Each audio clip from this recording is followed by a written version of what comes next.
మొదటగా దేవుని తేజమ్మ గారికి చేరి వచ్చిన సహోదరులందరికీ ప్రభునామమున ప్రేమ వందనాలు చెల్లిస్తున్నాను. సిద్ధపడుదాం సిద్ధపడుదాం మన దేవుని సన్నిధికై, సిద్ధపరచుదాం సిద్ధపరచుదాం మన హృదయము ప్రభు కొరకై.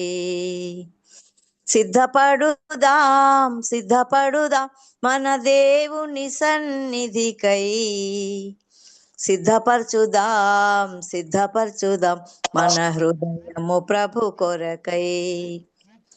సిద్ధ మనసను జోడు తొడిగి సమాధాన సువార్త చాటెదం, సిద్ధ మనసను జోడు తొడిగి సమాధాన సువార్త చాటెదం, సమాధాన సువార్త చాటెదం. సిద్ధపడుదాం సిద్ధపడుదాం మన దేవుని సన్నిధికై, సిద్ధపరచుదాం సిద్ధపరచుదాం మన హృదయము ప్రభు కొరకై. ప్రతి ఉదయమున ప్రార్థనతో నీ సన్నిధికి సిద్ధమౌదును, జీవము కలిగిన వాక్కులకై నీ సన్నిధిలో వేచి ఉందును. ప్రతి ఉదయమున ప్రార్థనతో నీ సన్నిధికి సిద్ధమౌదును, జీవము కలిగిన వాక్కులకై నీ సన్నిధిలో వేచి ఉందుము.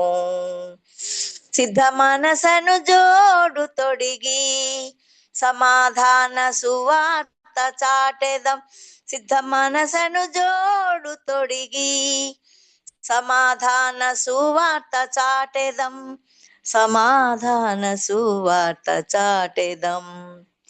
సిద్ధపడుదాం సిద్ధపడుదాం మన దేవుని సన్నిధికై, సిద్ధపరచుదాం సిద్ధపరచుదాం మన హృదయము ప్రభు కొరకై. సత్కార్యముకై సిద్ధపడి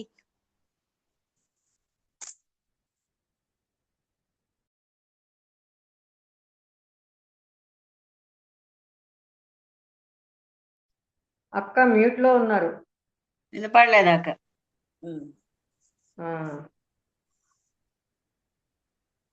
సత్కార్యముకై సిద్ధపడి పరిశుద్ధతతో నుందును, అన్ని వేళలయందు ప్రభు యేసుని ఘనపరచి కీర్తింతును.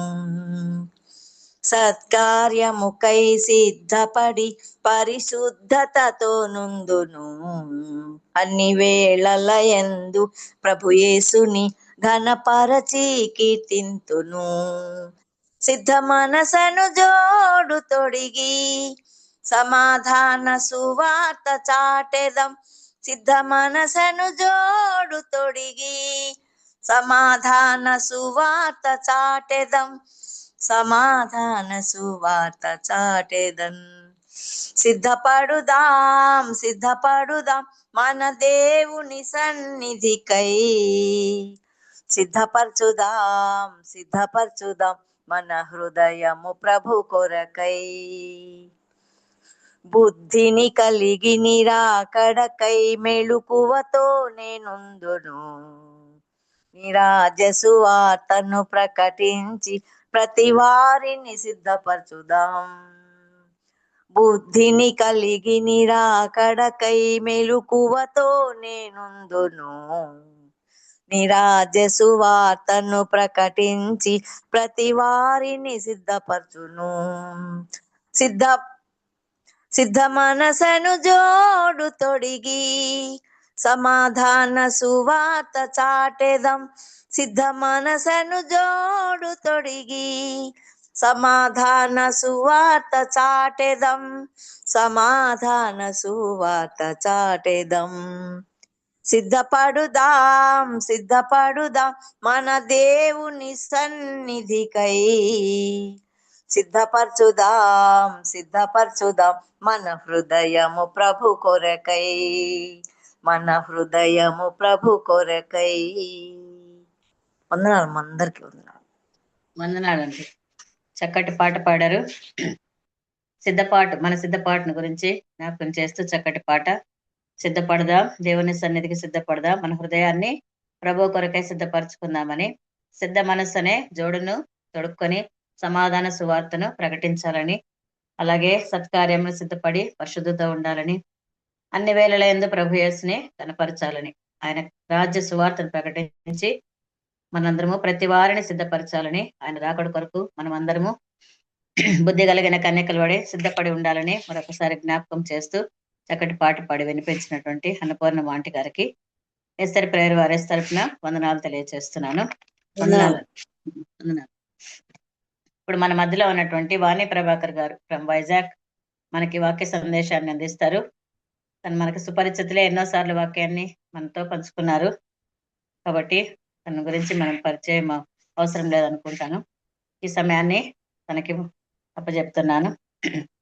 అందరూ మ్యూట్ లో ఉంచుకొని సెల్ ఫోన్ జాగ్రత్తగా వినాలని మనవి చేస్తున్నాను. వందనాలు సిస్టర్. వందనాలు సిస్టర్. చేరువచ్చిన వారందరికీ ప్రభు అయిన యేసుక్రీస్తు నామమున ప్రేమ వందనాలండి. నాకు ఈ అవకాశం ఇచ్చిన దేవాదేవునికి వందనాలు చెల్లిస్తూ మరి కేజీ ఆంటీకి కూడా వందనాలు చెల్లిస్తున్నాను. మరి ఈ దిన వాక్యం లేఖన భాగం చదువుకుందాము. రాజులకు రాసిన రెండో గ్రంథము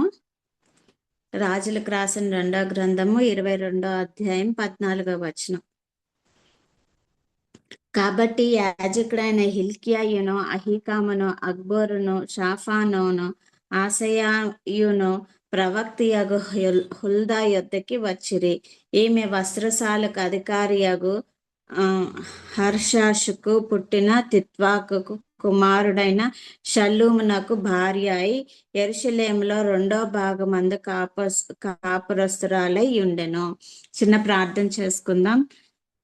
మహాపరిశుద్ర, ప్రేమ నమ్మకం కలిగిన దేవా, దయగల ప్రవ్వా, నీకే లెక్కలేని వందనాలు, స్తుతులు, స్తోత్రాలు. ఈ సాయంత్రకాల సమయంలో నీ సన్నిధానంలోనికి చేరువచ్చాం ప్రభా. నీ పక్షాన్ని నిలబడి నీ దాసురాలు అశక్తురాలు ప్రభా, నీ సిలువ చాటును మరుగుపరిచిన నా నోటి మాటలు నిష్ప్రయోజనం ప్రభా. మీరు మాట్లాడతారండి ప్రభా. ప్రతి మాట ఏది సిద్ధపరచబడిందో ప్రభా, ఏది మరి మా కొరకు నా దిద్దుబాటుగా ఉందో, నీ రాజ్య వ్యాప్తిలో మేము ఏ రీతిలో ఈ లోకంలో జీవిస్తున్నప్పుడు నీ మహిమ కొరకు మేము ఎలా సిద్ధపడాలో నాయన నీ మాటలు మాకు అందిస్తారమ్మని వేడుకుంటున్నాం. మరి ఈ సమయం అంతా కూడా మాకు దీవెనకరంగా, ఆశీర్వాదకరంగా, మరి మీకు మహిమకరంగా చేస్తారమ్మని వేడుకుంటే ఇప్పటి వరకు ప్రార్థనలు, విజ్ఞాపనలు, యాచనల ద్వారా నీ సన్నిధానంలో వినబడిన ప్రతి ప్రార్థనాంశాన్ని స్తుత్యాంశంగా చేస్తున్నందుకు వందనాలు. మరి వృద్ధురాలైన అన్నపూర్ణమ్మ ఆంటీ గారిని కూడా జ్ఞాపకం చేసుకొని చక్కటి పాట పాడించినందుకు నీకు వందనాలు. నన్ను కూడా మరుగుపరచండి నీ సిలువ చాటున మీరు మాట్లాడతారమ్మని వేడుకుంటూ మా ప్రభుడును రక్షకుడు నాయన యేసుక్రీస్తు నామమున మిక్కిలి విన్న విధేయతలతో విశ్వాసంతో అడిగి వేడుకుంటున్నాం తండ్రి. ఆమేన్. ఆమేన్. మరొకసారి అందరికీ వందనాలండి. మరి చదువుకున్న లేఖన భాగం బట్టి మీకు అర్థమై ఉంటది మనం ఎవరి గురించి నేర్చుకుంటున్నాం అన్నది. హుల్దా. ఎవరండి? హుల్దా ప్రవక్తని. ప్రవక్తని యాగు హుల్దా. అవును, మన జీవ గ్రంథంలో చాలా మంది ప్రవక్తనీలు ఉన్నారు కదా, చెప్పగలరు ఎవరైనా? దెబోరా, మిరియాము, అన్నా ప్రవక్తి. Very good. Okay, Miriam, Deborah, Anna. మరి చెడ్డ ప్రవక్తనీలు కూడా ఉన్నారండి. యెజబేలు, నోవద్య. ఓకే, అయితే మనం ఈ దినం ఈ ప్రవక్తనీలందరి గురించి నేర్చుకోవట్లేదు కానీ ఒక్క స్త్రీ గురించి నేర్చుకుందాం. ఈమె ఎలాగా రాజుల్ని ప్రేరేపించిందో, ఈమె ఎలాగా రాజులకి హెచ్చరికగా ఉందో, ధైర్యం చెప్పేదిగా ఉందో, ఆమె జీవితం ద్వారా మనం ఏమి నేర్చుకోవాలో మనం చూసుకుందాం. ఈమె గురించి నేర్చుకోక ముందు మనం కొద్దిగా హిస్టరీలోనికి వెళ్దాం. ఈ రాజుల గ్రంథం గురించి. ఈమె హుల్దా ప్రవక్తని ఎవరి కాలంలో ప్రవక్తనిగా ఉందండి? చెప్పగలరు ఎవరైనా? యోషియా 22వ అధ్యాయం అక్కడే ఉంది. 22వ అధ్యాయం 1వ వచనంలో హోషియా ఏలను ఆరంభించినప్పుడు 8 ఏండ్ల వాడై. హోషియా ఎప్పుడండి? ఈ హోషియా ఎవరో ఒకసారి చూసుకుందాం. అసలు ఇశ్రాయేలీల రాజ్యం ఐక్యరాజ్యగా ఉన్నప్పుడు మరి రెండుగా విడిపోయినట్టుగా మనకు తెలుసు. ఉత్తర దక్షిణ రాజ్యాలుగా విభజింపబడిన కాలంలో అయితే సిరియానుల చేత ఉత్తర గుంపు అంటే ఇశ్రాయేలీల 10 గోత్రాల వాళ్ళు బంధించబడి పట్టుకెళ్ళిపోయినట్టు చెరపట్టబడినట్టుగా చూస్తాం. అయితే ఇప్పుడు ఉన్నది ఈ దక్షిణ రాజ్యమైన యూదా గోత్రం వారు. అయితే ఇప్పుడు వాళ్ళ అన్నలో వాళ్ళు అందరూ ఆ 10 గోత్రాల వాళ్ళు ఎప్పుడైతే చెరకి పట్టుపోయారో మనం ఏం చేయాలి? 2 పిల్లలు ఉన్నారనుకోండి, ఒక తల్లికి అన్న తప్పు చేస్తే అన్న తప్పు చేసినప్పుడు కొడతా ఉంటది తల్లి. అప్పుడు తమ్ముడు ఏం చేస్తాడు? ఆ తప్పుని సరిదిద్దుకోవడానికి ప్రయత్నం చేస్తాడు. లేకపోతే ఆ దెబ్బ ఒంటి మీద పడక మునిపే ఏమంటాడు? అమ్మ నేను ఆ తప్పు చేయను, ఇంకెప్పుడు చేయను, నేను చేశాను, సారీ అని ఆ దెబ్బ ఒంటి మీద పడక మునిపే ఒప్పుకోవడానికి ఇష్టపడతాడు కదా. కానీ వీళ్ళు ఎంత అజ్ఞానంలో ఉన్నారంటే 10 గోత్రాల వారు చెరకి పట్టిపోయినప్పటికీ కూడా ఈ దక్షిణ రాజ్యమైన యూదా గోత్రం వారు ఏం చేస్తున్నారంట? వారి యొక్క వారి యొక్క అడుగుల్లోనే నడుస్తున్నారంట. ఈ 2 గోత్రాల వాళ్ళు ఏం చేస్తున్నారు? విగ్రహారాధన చేస్తున్నారు, వ్యభిచారం చేస్తున్నారు, పాపం చేస్తున్నారు. అయితే దేవుని తీర్పు వీరి మీద కూడా రాబోతుంది అన్నది ఈ గ్రంథంలోని ఈ హుల్దా ప్రవక్తని ఏం చెప్తుందో ఈ రాజుకి మనం చూద్దాం. అయితే ఇక్కడ ఈ హోషియా కుటుంబ వివరాలు చూసుకుంటే ఎందుకు చెప్తున్నానంటే ఈమెకి సంబంధించిన విషయాలు ఇక్కడ ఉన్నాయి కాబట్టి నేను ఇక్కడ చెప్పవలసి వస్తుంది మీకు ఇదంతా. అయితే ఈ హోషియా ఎవరు? హిజికియా ఒక మనవడుగా మనం చూడొచ్చు. ఈ హిజికియా ఎవరు? చాలా మంచి రాజు, దైవ భయం కలిగిన వ్యక్తి, దేవునికి ఎంతో ప్రీతికరముగా దేవుని యథార్థ హృదయుడుగా ఉన్నాను అంటున్నాడు. హిజికియాకి జబ్బు చేసినప్పుడు గోడ వైపు తిరిగి కన్నీరు కార్చి దేవుని పాదాలు పట్టుకొని బ్రతిమలాడుకొని ఏం చేస్తాడండి? 15 సంవత్సరాలు ఆయుష్ పొందుకుంటాడు. అదంతా మొదటి దినవృత్తాంతాలు 29వ అధ్యాయం 17వ వచనంలో చూడొచ్చు. అయితే ఇక్కడ కన్నీటి ప్రార్థనాపరుడు, ఎన్నో విజయాలు చూసిన రాజు, మంచి దైవజనుడు, ప్రార్థనాపరుడుగా హిజికియాని చూసుకుంటాం. అయితే అతని కుమారుడైన మనిషే బహు దుర్మార్గుడు కదా, బహు దుర్మార్గుడు, నీచుడు. 12 సంవత్సరాలకే రాజు అయ్యాడు. 52 సంవత్సరాల పాటు రాజ్య పరిపాలన, దీర్ఘకాలంగా పరిపాలన చేసిన ఒకే ఒక్క రాజు ఈ మనిషే. ఇతని గురించి రెండవ రాజుల గ్రంథం 21వ అధ్యాయంలో చూసుకుంటాం. చాలా దుర్మార్గుడుగా ప్రవర్తించినట్టుగా, అనేక మందిని చంపినట్టుగా, మరి దేవుడికి ఇష్టం లేకుండా, దేవుని యొక్క హృదయం లేనివాడుగా, దేవుని యొక్క భయం లేనివాడుగా ఉన్నట్టుగా ఈ రాజు గురించి మనం చూస్తాం. అయితే రాజు అధికారం, సింహాసనం, కిరీటాన్ని బట్టి గర్వించేవాడుగా కూడా ఈ మనిషి గురించి మనం చూసుకుంటాం. ప్రజలందరినీ కూడా అంటే ఇశ్రాయేలీలందరినీ కూడా త్రప్పు తావలోనికి, యూదా ప్రజలందరినీ కూడా, యూదా రాజు కదా ఇతను, యూదా ప్రజలందరినీ కూడా తప్పు త్రావలోనికి నడిపించినట్టుగా మనం చూస్తాం. తర్వాత ఈ మనిషి కుమారుడైన ఆమోను గురించి కూడా తండ్రి నడిచినట్టుగానే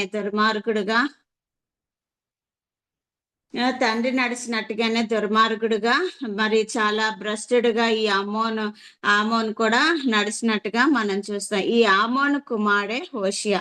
కానీ ఈ తాతలు నడిచినట్టుగా కానీ ఇతను ఎలా నడిచాడు? ఈ మొత్తాత అయిన హిజికియా నడిచినట్టుగా అతని గురించి మంచి సాక్ష్యం ఉంటుంది. చూడండి అక్కడ రాజులకు రాసిన 2వ రాజులు 22వ అధ్యాయం 1వ వచనం. హోషియా ఏలను ఆరంభించినప్పుడు 8 ఏండ్ల వాడై, 8 ఏండ్లకే రాజు అయిపోయాడంట. యెరూషలేము నందు 31 సంవత్సరములు ఏలెను. అతని తల్లి బొస్కోతు ఊరివాడగు అదాయాకు కుమార్తె అయిన హెదీదా. అతడు యెహోవా దృష్టికి యథార్థముగా నడుచుచు కుడి ఎడమలకు తిరగక తన పితరుడగు దావీదు చూపిన ప్రవర్తనకు సరిగ్గా ప్రవర్తించను. చూసారా ఎంత మంచి సాక్ష్యమో. తండ్రి ఎలా ఉన్నాడు? దుర్మార్గుడుగా ఉన్నాడు. తాత ఎలా ఉన్నాడు? దుర్మార్గుడుగా ఉన్నాడు. కానీ హిజ్కియా ఎలా ఉన్నాడండి? యథార్థవంతుడుగా, న్యాయవంతుడుగా నడిచినట్టుగా మనం హిజ్కియా జీవితం చూడొచ్చు. ఇతని జీవితంలో కూడా చెప్తున్నాడు, దావీదు పితరుడగు దావీదు చూపిన ప్రవర్తనకు తగినట్టుగా కుడికైనా ఎడమకైనా తిరగకుండా నడిచాడంట. అయితే ఇతను ఎప్పుడు అయ్యాడండి? 8 సంవత్సరాలు రాజు అయినప్పుడు ఈమె ఎక్కడున్నది? ఈ హుల్దా ప్రవక్తని. అప్పుడు కూడా మనిషే కాలంలో కూడా ప్రవక్తనిగా ఉంది. ఆమోను కాలంలో కూడా ప్రవక్తనిగా ఉన్నట్టు మనం చూస్తాము. అప్పుడు యవ్వనస్తురాలు ఈ హోషియా దగ్గరికి వచ్చినప్పటికీ కొద్దిగా వృద్ధురాలు అయి ఉండొచ్చు అని ఒక ఆలోచన అంతే, చదివిన గ్రంథాన్ని బట్టి, పరిపాలన విధానాన్ని బట్టి. అయితే ఈ హోషియా రాజు గురించి ఎప్పుడు తెలిసిందంటే 300 సంవత్సరాల క్రితమే దేవుడు బయలుపరిచాడంట. ఎక్కడ చూస్తామంటే ఇక్కడ చూడండి, మొదటి రాజులు 13వ అధ్యాయం 1-3 చూస్తే, మొదటి రాజులు అర్థమవుతుంది కదండి మీ అందరికీ నేను చెప్పేది? అర్థమవుతుందా? అర్థమవుతుంది సిస్టర్. మొదటి రాజులు 13వ అధ్యాయం 1-3 చూసుకుంటే, అంతటా దైవజనుడైన ఒకడు యెహోవా చేత సెలవు నొంది యూదా దేశం నుండి బేతేలునకు వచ్చెను. ధూపం వేయుటకై యరొబాము ఆ బలిపీఠం నొద్ద నిలిచి ఉండగా ఆ దైవజనుడు యెహోవా ఆజ్ఞ చేత బలిపీఠమునకు ఈ మాట ప్రకటన చేసెను, బలిపీఠమా యెహోవా సెలవిచ్చినదేమనగా, దావీదు సంతతిలో హోషియా అనునొక శిశువు పుట్టెను. నీ మీద ధూపం వేసిన ఉన్నత స్థలము యొక్క యాజకులను అతడు నీ మీద అర్పించు. అతడు మనుష్య శల్యములను నీ మీద దహనము చేయును. చూసారా, 300 సంవత్సరాల క్రితమే ఈ హోషియా ప్రవక్త, అతను పుట్టక మునిపే, అతని తండ్రి పుట్టలేదు, తాత పుట్టలేదు, ఎవరు పుట్టక మునిపే ఇతని గురించి ప్రవచించబడింది కదా. ఈ హోషియా కాలంలోనే ఈ హుల్దా ప్రవక్తనిగా ఉన్నట్టుగా మనం చూస్తాం. అయితే ఇంకో విషయం కూడా మనం చూడాలి. ఇక్కడ ఏంటంటే, ఈమె దగ్గరికి వెళ్ళక ముందు హోషియా కాలంలోనే ఇంకో 2 ప్రవక్తలు ఉన్నారు. ఈమె ప్రవక్తని 2 ప్రవక్తలు ఉన్నారు. ఎవరంటే, ఒకరు ఇర్మియా, ఇంకొకరు జఫన్యా. ఇర్మియా ఎలా చెప్తున్నారు సిస్టర్ మీరు అంత ఖచ్చితంగా ఉన్నారు అనేసి అంటే, ఇర్మియా గ్రంథం 1-2 చూసుకుంటే మనకు అక్కడ అర్థమవుతుంది. జఫన్యా గ్రంథం 1:1 చూసుకుంటే మనకు అర్థమవుతుంది. ఇద్దరు ఎంత బలమైన ప్రవక్తలో. ఇర్మియాకి ఎంత మంచి ప్రవక్త అని పేరుంది కదా. ఏంటి అతని పేరు? అతను కన్నీటితోని అతని తల జలమయముగా కన్నీరు కార్చి విలపించి రోదన చేసి ఇశ్రాయేలీయుల ప్రజల కొరకు ప్రవచించినట్టుగా మనం చూస్తాం. అలాగే జఫన్యా ప్రవక్త కూడా, అంటే మంచి ప్రవక్తలు ఉన్నారు.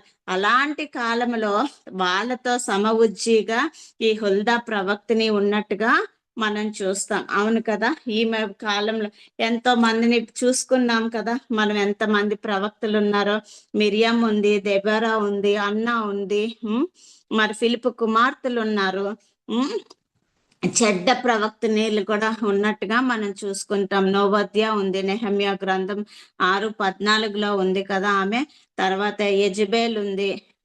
అయితే ఇవన్నిటి మించి అక్కడ ఎలా ఉన్నారంటే, ఇశ్రాయేలీయుల ప్రజలు భ్రష్టత్వంతో, పాపముతో, విగ్రహ ఆరాధనతో నాశనకరమైన జీవితాలు. అయితే స్త్రీలైన వారు త్వరగా పాపానికి గురైపోయేవారుగా, లోబడిపోయేవారుగా, ఎందుకంటే లోకంతో, పక్కింటి వాళ్ళతో స్నేహం చేస్తే 10 రోజులు వాళ్ళతో స్నేహం చేస్తే, ఇప్పుడు నేను అనంతపూర్ వచ్చి షమీమక్కతో మాట్లాడాను అనుకోండి, షమీమక్క భాషలోనే మాట్లాడేస్తా. అవునా? వాళ్ళ యొక్క లాంగ్వేజ్, వాళ్ళ యొక్క ఇది. హైదరాబాద్ వెళ్ళాం అనుకోండి, తెలంగాణ వ్యాస మనకు వచ్చేస్తుంది. అందుకనే త్వరగా పాపానికి ఎడిక్ట్ అయిపోయే గుణము స్త్రీలలో ఉంది. అలాగే కదా ఆదాము అవ్వలను చూసుకుంటే అవ్వమ్మ పడిపోయినట్టుగా మనం చూసుకుంటాం కదా.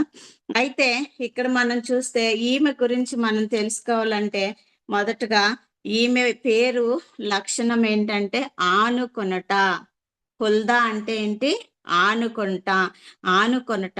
ఈమె గుణలక్షణాలు ఏంటంటే అందుబాటులో నున్నది, నమ్మకస్తురాలు. ఈమె గుణలక్షణాలు ఏంటి?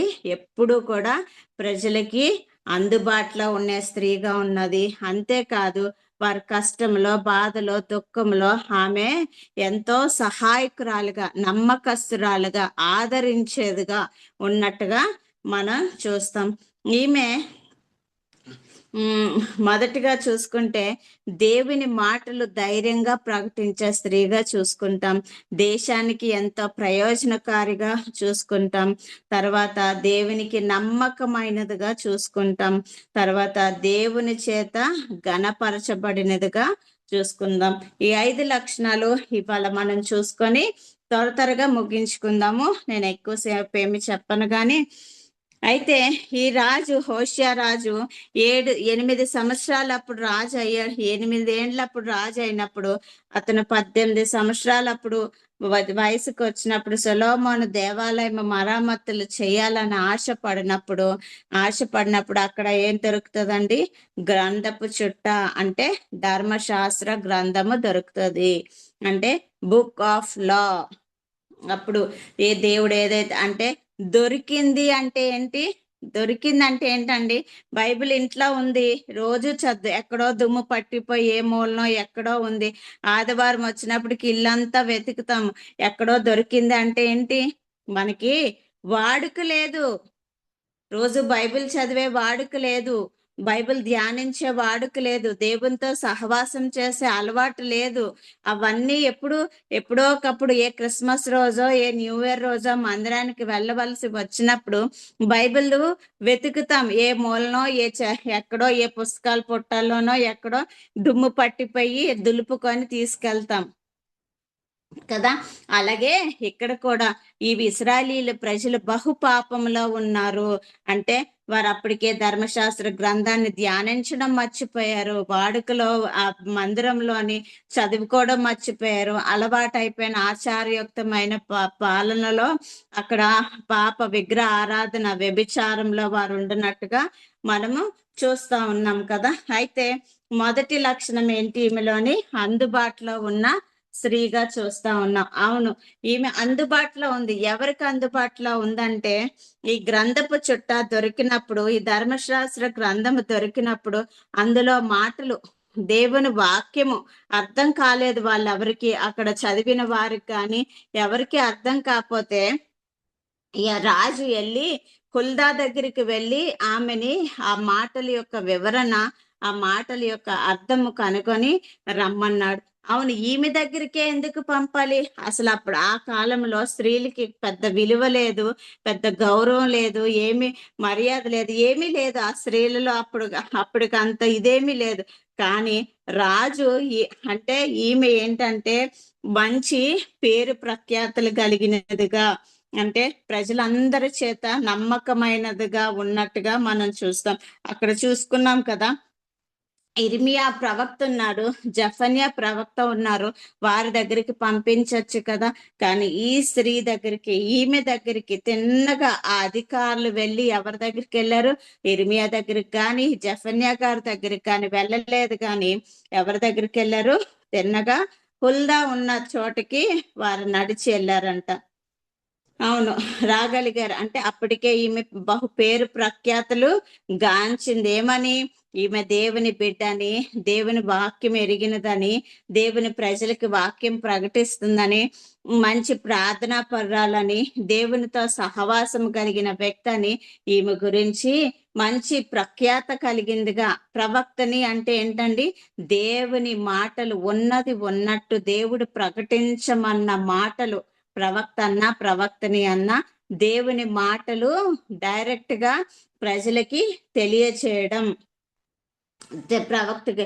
అవును, అప్పటి కాలంలో సమూయేలుతో దేవుడు మాట్లాడాడు, అబ్రహాంతో దేవుడు మాట్లాడాడు, ఇంకా అనేక రీతిలుగా నోవాహుతో దేవుడు మాట రాను రాను ఏమైపోయింది, ప్రవక్తలను సిద్ధపరిచాడు. ప్రవక్తల నోట ద్వారా దేవుడు వారికి, ఆ ప్రజలైన వారికి ఏమి తెలియపరచాలనుకుంటున్నాడో ఆ మాటలు చెప్పడానికి ఇష్టపడుతున్నట్టుగా ఉంటా ఉన్నాడు కదా. అవును. అయితే ఇక్కడ చూస్తే ఈమె భర్త ఎవరు, ఒక వస్త్రశాలికి అధికారిగా ఉన్నట్టు చూస్తాం కదా. అంటే ఈమె దేవునితో సహవాసం చేస్తూ ప్రవక్తనిగా ఉంటూ కుటుంబాన్ని కూడా నడిపించుకునేదిగా, జ్ఞానవంతురాలుగా ఉన్నట్టుగా చూస్తాం కదా.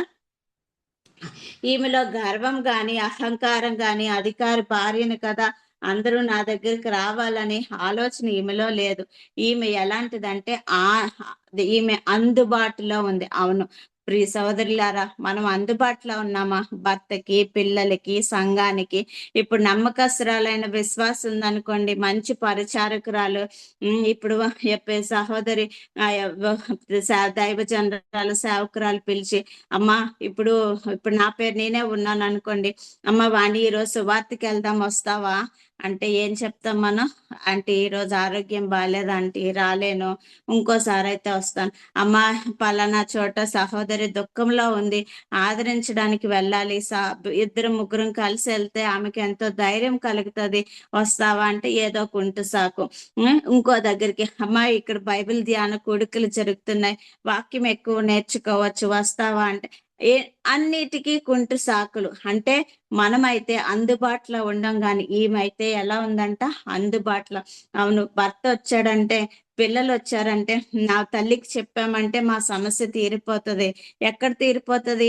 ఆమె మోకాళ్ళ మీద ప్రార్థనలో తీరిపోతుంది. భర్త వచ్చి ఆమె దగ్గర ఆదరణ పొందుతున్నాడు, ఆమెకు వచ్చి సేద తీరుతున్నాడు అంటే, ఆయనకున్న సమస్యలు ఆమెతో చెప్పుకుంటున్నప్పుడు ఏమవుతాయి? అవన్నీ పటాపంచులుగా ఎలాగైపోతాయి? ఆమె తీర్చక్కర్లేదు, ఆమె వెళ్ళి ఉద్యోగ స్థలంకి వెళ్ళి ఏమైనా తీర్చాలా? ఎవరితోనైనా కొట్లాడాలా, గొడవలాడాలా? అలాంటిదేమీ లేదు. ఆమెతో చెప్తే ఆదరణ, ఆమెతో చెప్తే ధైర్యము, ఆమెతో చెప్తే భయం లేని తనము. ఎందుకంటే ఆమె ఎక్కడుంది? మోకాళ్ళ మీద ఉంటది. ఆమె ఎక్కడుంటది? ఆ సమస్యల కొరకు ప్రభు సన్నిధిలో ఉంటది. ఆ సమస్యలు తీర్చగలిగిన దేవుడు ఎవరు? ప్రభు అని నమ్ముతుంది కదా. అందుబాటులో ఉన్న స్త్రీ. అవును, ఇక్కడ చెప్తా ఉన్నాడు, అక్కడ ఏం కనుక్కోమని చెప్పి పంపించాడండి రాజు విషయంలోను, జనుల విషయంలోను, యోధా వారి అందరి విషయంలోను దేవుని యొద్ద విచారణ చేయమన్నాడు. అక్కడ ఉన్న యిర్మీయా దగ్గరికి కానీ, జెఫన్యా దగ్గరికి పంపలేదు వాళ్ళ గురించి కనుక్కోమని. ఎవరి గురించి? రాజు విషయంలో అదే వాక్యం ఏం చెప్తుంది, ఏమి హెచ్చరిక కలుగ చేస్తున్నాడని. రెండోది, జనుల విషయంలోను, యూదా వారి అందరి విషయంలోను. జనులంటే అక్కడ అన్ని జనులు కూడా ఉన్నారు. అందుకని అందరి విషయంలో ఏమి వాక్యం ప్రకటించబోతుందో, దేవుడి హెచ్చరిక ఏంటి అని డైరెక్ట్ గా ఆమె దగ్గరికి, ఆమె అందుబాటులో ఉంది. అందుబాటులో ఉంది. అవును, మనం ఎలా ఉన్నాం? ఏదైనా సంఘస్థురాలు కానీ, విశ్వాస దగ్గరికి కానీ వెళ్ళి ఏదైనా కష్టంలో ఉండి, సంఘ పెద్ద కదా, ఆదరిస్తుంది, ఇంత మంచి ప్రార్థనా పర్రాలు కదా, ఇంత భక్తి పర్రాలు కదా అని పేరు కలిగి ఒక ఆమె దగ్గరికి వెళ్ళి ఏదైనా చెప్పామనుకోండి, ఆమె ఆ సమయానికి ఆదరించొచ్చేమో గాని ఆమె నోటి నుంచి ఇంకో 10 మందికి ఆమె కష్టం వెళ్తే ఏమవుతుందండి? ఆమె ఇంకోసారి సంఘానికి వస్తుందా? ఆమె ఏమవుతుంది? అయ్యో ఇలాగంట కదా అక్క, ఇలాగంట కదా, ఆ అక్కకి చెప్పావంట కదా అని. అవునండి, మనం అందుబాటులో ఉన్నాం. అందుబాటులో ఉన్నప్పుడు మనం ఎలా ఉండాలి? నమ్మకస్తులుగా ఉండాలి. ఎవరైనా సహోదరి మనకు వచ్చి ఏదైనా కష్టం చెప్పుకుందనుకో, తన కుటుంబ పరిస్థితులే గాని, తన ఇంటి పరిస్థితులే గాని, తన పిల్లల పరిస్థితులే గాని, అది ఎవరి దగ్గర మొరపెట్టాలి? మనకి ఎందుకు వచ్చి చెప్పుకుంటారు? వాళ్ళ హృదయ భారం తీరడం కోసం, వారి దుఃఖము ఆదరించబడడం కోసము వాళ్ళు వచ్చి చెప్పుకుంటారు కదా. అలా చెప్పుకున్నప్పుడు మనం ఎవరితో చెప్పాలి? దేవునితో మాత్రమే చెప్పాలి, కానీ మనుషులు ఎవరితోని చెప్పకూడదు. ఈమె దగ్గర అయితే ఈమె అందుబాటులో ఉంది. అందుబాటులో ఉన్న సహోదరి ఎలా ఉందంట? నమ్మకస్తురాలుగా ఉందంట. అయితే ఈమె అక్కడ అందరూ కూడా పాపంలో ఉన్నప్పుడు ఈమె మాటలు భిన్నంగా ఉన్నాయంట, ఈమె వస్త్రధారణ భిన్నంగా ఉందంట. ఈమె ఆ ఇశ్రాయేలీలందరికీ ప్రత్యేకమైన స్త్రీగా ఉన్నట్టుగా మనం చూస్తా ఉన్నాం కదా. అవును, ఎలా ఉండాలి మనము కూడా? ఈ లోకస్తుల వలె నటన వేషధారణ జీవితాలు, మనుషులకి కనపడవలనన్న భక్తి మనలో ఉండకూడదు. కానీ దేవుడు చూస్తున్నాడు, అంతరంగంలోనే దేవుడు చూసేవాడుగా ఉన్నాడు అనే భయం కలిగి మనం భక్తి చేస్తే దేవుని ఎదుట మనము యథార్థవంతులుగా కనపడతాం. అంతేకాదు, ఈమె నమ్మకమైన ప్రవక్తని, ఈమె నమ్మకమైన భక్తురాలు, ఈమె దేవునితో సహవాసం చేసేది. అవును, దేవునితో సహవాసం చేస్తేనేనండి, ప్రార్థనలో మనం కనిపెడితేనేనండి దేవుని దగ్గర నుంచి స్వరం మనకు వినపడుతుంది. వాక్యం ద్వారా వాళ్ళకి వచ్చిన కష్టముకు ఏం చెప్పాలి ఏంటి అనే ఆలోచన, మన సొంత ఆలోచనలు, మన సొంత నిర్ణయాలు కాదు, కానీ దేవుడు ఏమి చెప్పమంటున్నాడో ఆ బయలుపరిచేపడు మా మాటలు ప్రార్థనలోనే మనకి వినపడతాయి. అవును, అందుకే ఈమె అంత ధైర్యంగా చెప్పగలుగుతున్నట్టుగా ఉంది కదా. అవును, తను తాను పవిత్రాలుగా జీవించింది. ఆ వ్యభిచారుల మధ్యన, విగ్రహ ఆరాధికుల మధ్యన వారితో కలిసిపోయి ఒకరితోగా ఉండలేదు, కానీ దేవుని కొరకు తను తాను ప్రతిష్ఠించుకున్నదిగా, ప్రత్యేకమైనదిగా జీవిస్తా ఉంది. అవును, మనం ఎలాగుంటున్నాం? మనము లోకంలోనే ఉంటున్నాం కదా. లోకమంతా ఎలా ఉంది? భ్రష్టత్వంతో ఉంది, పాపముతో ఉంది, విగ్రహ ఆరాధనతో ఉంది, హింసతో ఉంది, కుళ్ళు కుతంత్రాలతో ఉంది. మరి క్రైస్తవులుగా మనం ఎలా ఉన్నాం? క్రీస్తు వారముగా ఉన్నామా? క్రీస్తుని ధరించుకునే వారంగా ఉన్నామా? కదా. అయితే ఈమె అందుబాటులో ఉంది, అందుబాటులో ఉన్న సహోదరిగా మనం చూస్తాం. సంఘానికి అందుబాటులో ఉంది, దైవజనులకు అందుబాటులో ఉంది, ఇక్కడ రాజులకు అందుబాటులో ఉంది, రాజుల దగ్గర వచ్చిన అధికారులకి అందుబాటులో ఉంది. తర్వాత ఈమెలో ఉన్న రెండో లక్షణం ఏంటంటే ఈమె సాహసవంతురాలు. అంటే ఇక్కడ మనం చూసుకుంటే ఈమెలో భయం లేదు. అవును, దేవుని పక్షాన మనం నిలబడితే మనం భయపడవలసిన అవసరం లేదు. ఒకసారి ఈ మాటలు అందరూ తీయండి. మత్తయి సువార్త 10వ అధ్యాయం 28వ వచనం. మత్తయి సువార్త చదవండి, తీసిన వారి దయతో చదవండి. మత్తయి సువార్త 10వ అధ్యాయము 28వ వచనం. మరియు ఆత్మను చంపనేరక దేహమునే చంపు వారికి భయపడకుడు, కానీ ఆత్మను దేహమును కూడా నరకంలో నశింప చేయగలవానికి మిక్కిలి భయపడుడి. చూసారా ఏం చెప్తున్నాడండి ఇక్కడ దేవుడు? ఆత్మను చంపనేరక దేహమునే చంపు వారికి భయపడకుడి, గాని ఆత్మను దేహమును కూడా నరకంలో నశింపజేయగలవానికి మిక్కిలి భయపడుడి. మనం ఎవరికి భయపడాలండి? దేవునికి మాత్రమే భయపడాలి. మనం ఎవరికి భయపడతాం? ఒకవేళ త్రాగుబోతు భర్త అనుకో, అమ్మో నేను మందిరానికి వచ్చానంటే కొడతాడు, చితగబాస్తాడు అని ఏం చేస్తుంది ఆ సహోదరి? దొంగచాటుగా మందిరానికి వెళ్తుంది, ఎవరికి తెలియకుండానే ఇంటికి వెళ్ళిపోతుంది. కొన్ని సార్లు మానేస్తా ఉంటది. అంతేకాదు, వాళ్ళ బంధువులు ఎవరైతే దేవుడిని నమ్ముకుంది అనుకోండి, ఎవరికి భయపడుతుంది? తన బంధువులకి, రక్త సంబంధికులు ఎవరు చూసేస్తారో మందిరానికి వెళ్ళడం అని చెప్పి భయపడతా ఉంటారు. అంతేకాదు, హింసించబడు వారికి మనం ఎవరికి భయపడుతున్నాం? సువార్తకి వెళ్ళాలంటే భయం కదా. ఎవరికైనా క్రీస్తు గురించి ప్రకటించాలంటే భయము, క్రీస్తు గురించి చెప్పాలంటే భయము. పబ్లిక్ ప్లేసెస్ లో మనం నిలబడి సాక్ష్యం చెప్పాలంటే భయం. ఎందుకు? ఎవరొచ్చి ఎప్పుడు కొడతారా, ఎవరొచ్చి ఎప్పుడు చంపుతారా అని భయం. ఇక్కడ దేవుడు క్లియర్ గా చెప్తున్నాడు ఎవరికి భయపడాలంట మనము. ఆత్మను చంపనేరక దేహమును చంపు వారికి భయపడకుడి, గాని దేహాన్ని చంపే ఈ శరీరానికి ఎన్ని హింసలు కలిగినా మనం ఏం భయపడిన అవసరం లేదు, శరీరం వరకే. కానీ ఆత్మను దేహమును కూడా నరకములో వేసేది ఎవరండి? దేవుడు కదా. ఆయనకి మిక్కిలి భయపడమంటుంది. అవును, ఈమె ఎవరికి? దేవుని అందు భయభక్తులు కలిగిన స్త్రీగా ఈమెని చూస్తాం. దేవుని ఎడల భయము కలిగి ఉన్న వ్యక్తిగా తన జీవితంలో ఎన్నో ఆశీర్వాదాలు పొందుకున్నట్టుగా చూస్తాం మనము.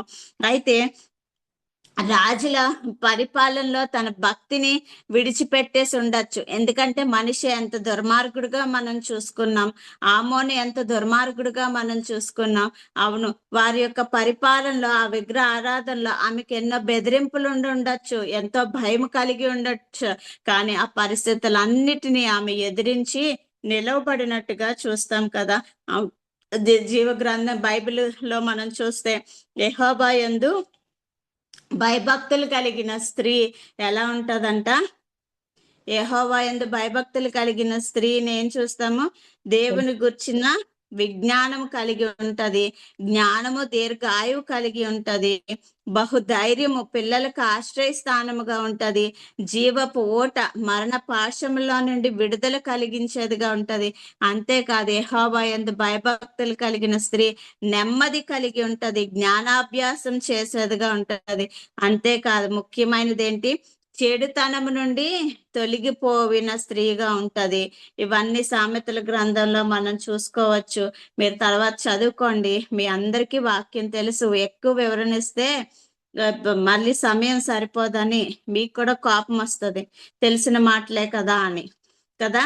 సామెతల గ్రంథం 19:23 చూస్తే జీవన సాధనం తృప్తి అపాయం లేకుండా బ్రతుకుతుందంట. తర్వాత 23:17 చూస్తే హృదయము మత్సరం ఉండదు, హృదయంలో మత్సరం ఉండదంట. అంతేకాదు 31-30 సామెతల్లో చూస్తే యెహోవా యందు భయభక్తులు గల స్త్రీ కొనియాడబడును. చూసారా, ఎన్ని అనుభవాలు, ఎన్ని పరిస్థితులు గుండా వెళ్ళి ఈమె దేవుని కొరకు సాహసవంతురాలుగా దేవునితో శ్రమ అనుభవించడానికి ఇష్టపడినట్టుగా చూస్తాం. మత్తయి సువార్త 10:38 చూస్తే 10:38 ఇక్కడే ఉంటది. తన సిలువను ఎత్తుకొని నన్ను వెంబడించువాడు నాకు పాత్రుడు కాడు, తన ప్రాణమును దక్కించుకొనువాడు దాన్ని పోగొట్టుకొనను, కానీ నా నిమిత్తం తన ప్రాణమును పోగొట్టుకొనువాడు దానిని దక్కించుకొనను. చూసారా, ఈ లోకంలో ప్రాణం కాపాడుకోవడానికి, శరీరాన్ని కాపాడుకోవడానికి మనం ప్రయాసపడుతున్నాం. ఏదైనా కష్టం వస్తే, నష్టం వస్తే ఈ లోక మనుషుల్ని, అధికారులను ఆశ్రయించడానికి ఇష్టపడతాం. కానీ మోకాళ్ళ మీద ఆ నోబద్య ఎంత దుర్మార్గురాలంటే నెహమ్యాని ఎంతో ఇబ్బంది పెడుతుంది, అక్కడ పరిచర్య ఆగిపోయేలా చేస్తుంది, భయపడుతుంది. కానీ నెహమ్యా ఏ రాజు దగ్గరికి వెళ్ళలేదు. కానీ రాజులకు రాజు అయినా, ప్రభులకి ప్రభు అయినా క్రీస్తు ప్రభు దగ్గర ఆయన సన్నిధిలో మోకరించి కన్నీరు, అవును, ఆయన ఒక్కడే సమస్యలకి పరిష్కారం చేయగలిగిన వాడని, ఆయన ఒక్కడే సమస్యలన్నిటినీ తీర్చగలిగిన వాడని, అన్యాయస్తుల్ని దూరం చేయగలిగిన వాడని, అసంభవాన్ని సంభవం చేసే దేవుడని మనం ఆ దేవుని సన్నిధిలో మోకరించాలి. కానీ ఎవరి దగ్గరికి, ఈ లోక అధికారులైన వారి దగ్గరికి, ఎవరి దగ్గరికి మనం పరిగెట్టవలసిన పని లేదు. ఎందుకంటే యుద్ధం యెహోవాదే కదా, యుద్ధం యెహోవాదే అయినప్పుడు మనం ఎవరి దగ్గరికి వెళ్ళాలి? మన పక్షాన్ని యుద్ధం చేసేది ఆ దేవాతి దేవుడు అయినప్పుడు మరి ఆయనకి సమయం ఇవ్వకుండా, ఆయనకి పరిస్థితి అప్పచెప్పకుండా మనం ఈ లోక అధికారులకి పరిస్థితిని అప్పగిస్తే, అవునా, ఈ భార్యాభర్తలు ఉన్నారు, ఇద్దరి మధ్యన సమస్య తీరట్లేదు, కొట్లాడుకుంటున్నారు, గొడవలు అయిపోతున్నాయి, ఇద్దరు ఎక్కడికి వెళ్ళిపోతున్నారు? విడాకుల వరకు వెళ్ళిపోతున్నారు. ఎక్కడికి వెళ్ళిపోతున్నారు? లోకంలోనికి, కోర్టు మెట్లు ఎక్కుతున్నారు కదా. దేవుని యందు భయభక్తులు కలిగి ఉంటే, దేవుణ్ణి ఆశ్రయిస్తే మరి కోర్టుకి వెళ్ళాల్సిన అవసరం ఏముంది? లోక మనుషులను ఇద్దరు ఎక్కడికి వెళ్ళాలి? దేవుని సన్నిధికి వెళ్ళాలి, మోకరించి ప్రార్థన చేసుకునే ఉండాలి. ఎందుకు? ఒకరిలో ఒకరు ప్రేమ తగ్గిపోయిందేమో, ఒకరికొకరు సమాధానం కుదరట్లేదేమో, ఒకరినొకరు అర్థం చేసుకునే, ప్రభువా నీవే జతపరిచావు కదా, నీవే మమ్మల్ని నిలవబెట్టు, మా కుటుంబాన్ని కట్టు అని ఎవరిని ఆశ్రయించాలి? దేవుణ్ణి ఆశ్రయించాలి. కానీ ఆ కోర్టు మెట్లు ఎక్కడం వల్ల ఏమైందండి? అక్కడ ఏమొచ్చింది? అక్కడ దేవుని నామానికి అవమానం వచ్చింది. క్రైస్తవులు అయిన వారే విడాకులు తీసుకుని, నిన్ను బట్టే కదా అన్ని జనాంగం మధ్య నా నామం దూషించబడుతుంది అని దేవుని లేఖనం మనం చూస్తా ఉన్నాం కదా. అయితే ఈమె ఎంతో సాహసవంతురాలు, కష్టంలో నష్టంలో ప్రభువు పాదాలు పట్టుకోవడానికి ఇష్టపడింది, సిలువ మోయడానికి ఇష్టపడినట్టుగా మనం చూస్తాం కదా. అవును, తన సిలువను ఎత్తుకొని నన్ను వెంబడించువాడు నాకు పాత్రుడు అంటుంది. పాత్రుడు, అవును. ఆయన సిలువను ఎత్తుకుంటున్నామా మనం? కష్టం వచ్చిందని, కుటుంబంలో పరిస్థితులు బాగలేవని, కుటుంబంలో పరిస్థితులు ఒప్పుకోవడం లేదు, భర్త ఒప్పుకోవట్లేదు, అత్తమామలు ఒప్పుకోవట్లేదు, బిడ్డలు ఒప్పుకోవట్లేదు, ప్రార్థనకి వెళ్ళడానికి, మందిరానికి వెళ్ళడానికి. ఏం చేస్తున్నాం? ఆగిపోతున్నామా? ఎదిరించి లేదు, నేను వెళ్తాను అన్న ఒక గట్టి తీర్మానం తీసుకున్నారా? ఈమైతే దేవుని కొరకు నిలబడడానికి చాలా గట్టి తీర్మానం. అవును, ప్రభుతో కలిసి జీవించడానికి, ఆ శ్రమ అనుభవంలో నడవడానికి ఇష్టపడినట్టుగా చూస్తాం. రోమపత్రిక 8వ అధ్యాయం 17వ వచనం చూడండి. రోమపత్రిక 8వ అధ్యాయం 17వ వచనం చదువుతారండి?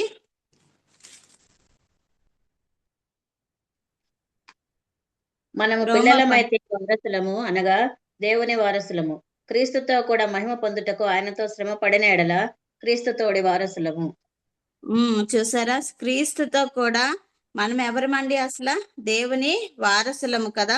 క్రీస్తుతో కూడా మహిమ పొందుటకు ఆయనతో శ్రమ పడిన ఎడల క్రీస్తు తోడి వారసులము. ఆయనతో శ్రమ పడడానికి మనం ఇష్టపడాలి. ఫిలిప్పి 1:30 చూడండి ఒకసారి. ఫిలిప్పీలకు రాసిన పత్రిక 1వ అధ్యాయం 30వ వచనం. ఫిలిప్పీలకు రాసిన పత్రిక 1వ అధ్యాయం 30వ వచనం. క్రీస్తునందు విశ్వాసం ఉంచుట మాత్రమే కాక ఆయన పక్షమున శ్రమ పడుటయు ఆయన పక్షమున మీకు అనుగ్రహింపబడెను. చూసారా? క్రీస్తునందు విశ్వాసం ఉంచుట మాత్రమే కాక ఆయన పక్షాన శ్రమ పడుటయు ఆయన పక్షమున మీకు అనుగ్రహం. అవును, ఆయన కొరకు మనం జీవించాలని తీర్మానం చేసుకున్న రోజే, రక్షించబడిన రోజే, బాప్తిజం తీసుకున్న రోజే ఈ లోకం కొరకు మనం చచ్చిపోయాము. క్రీస్తు కొరకు మనం జీవిస్తున్నాం. ఆ జీవిస్తున్న విధానంలో ఏమవుతుందండి? ఆ జీవించే విధానంలో ఎన్నో శ్రమలు వస్తాయి. ప్రభు మార్గం ఏంటండి? ఇరుకు మార్గం, ఇది విశాల మార్గం కాదు. ఈ శ్రమ పడడానికి ఎవరు ఇష్టపడతారు తెలుసా? ఏదో గర్భఫలం వస్తుందని దేవుణ్ణి నమ్ముకోవడానికో, ఉద్యోగాలు వస్తాయని దేవుణ్ణి నమ్ముకోవడానికో, ఇంకా ఆస్తులు వస్తాయని దేవుణ్ణి నమ్ముకునే వాళ్ళు ఈ శ్రమ అనుభవంలో నిలవలేరు. ఈ శ్రమ అనుభవంలో నిలవలేరు. వాళ్ళు పడిపోతారు, వెళ్ళిపోతారు, వెనక్కి తిరిగిపోతారు. ఎవరు నిలబడతారు తెలుసా? నా ఆత్మ ప్రభుతో, ప్రభు సన్నిధిలో, అనిత్య రాజ్యంలో సంతోషంతో సదాకాలం ప్రభు కొరకు జీవించాలన్న తీర్మానం తీసుకొని ప్రభు కొరకు నిలవాలనుకున్న వారు ఈ శ్రమ అనుభవంలో నిలబడతా ఉంటారు. అవును, ఈమె కూడా నిలబడింది కదా. ఈమె కూడా ఎలా నిలబడిందో మనం తర్వాత చూసుకుందాం ఈమె గురించి కూడా. అయితే ఇంకొక మాట చూసుకుందాం చూడండి. తిమోతికి రాసిన 2వ పత్రిక 2వ అధ్యాయం 3వ వచనం. తిమోతికి రాసిన 2వ పత్రిక 2వ అధ్యాయం. క్రీస్తు యేసు యొక్క మంచి సైనికుని వలె నాతో కూడా శ్రమను అనుభవించుము. ఏమన్నాడండి? క్రీస్తు యేసు యొక్క మంచి సైనికుని వలె. మంచి సైనికుల వలె. దొంగ అంటే మంచి అన్నాడంటే అక్కడ దొంగ సైనికుడు కూడా ఉంటాడు కదా. దొంగడు కూడా ఉంటాడు. ఎందుకంటే సైన్యంలో ఉన్న రహస్యాలన్నీ శత్రువులకు అప్పగించేవాడు ఉంటాడు కదా. అలా కాకుండా దేవుని కొరకు మంచి సైనికుల వలె మనం జీవించాలని దేవుడు ఈమె జీవితం ద్వారా మనకి నేర్పిస్తున్నాడు. మొదటి లక్షణం ఏంటండి? ఆనుకుంటా అంటే అందుబాటులో ఉండుట. ఈమె అందరికీ అందుబాటులో ఉంది. ఒక్క మాట చదువుకుందాం చూడండి. సమూయేలుకు రాసిన మొదటి పత్రిక 22వ అధ్యాయం 1-2 వచనాలు. సమూయేలుకు రాసిన మొదటి సమూయేలు 22వ అధ్యాయము 1-2 వచనాలు చూడండి. నేనే చదివేస్తున్నాను. దావీదు అక్కడి నుండి బయలుదేరి అదుల్లమ్మ గృహలోనికి తప్పించుకొని పోగా అతని సహోదరులను అతని తండ్రి ఇంటి వారందరూ ఆ సంగతి విని అతని యొద్దకు వచ్చిరి.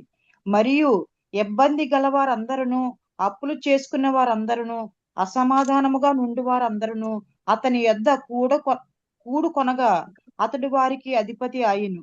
అతని యొద్దకు ఎక్కువ తక్కువ 400 మంది వచ్చి ఉండిరి.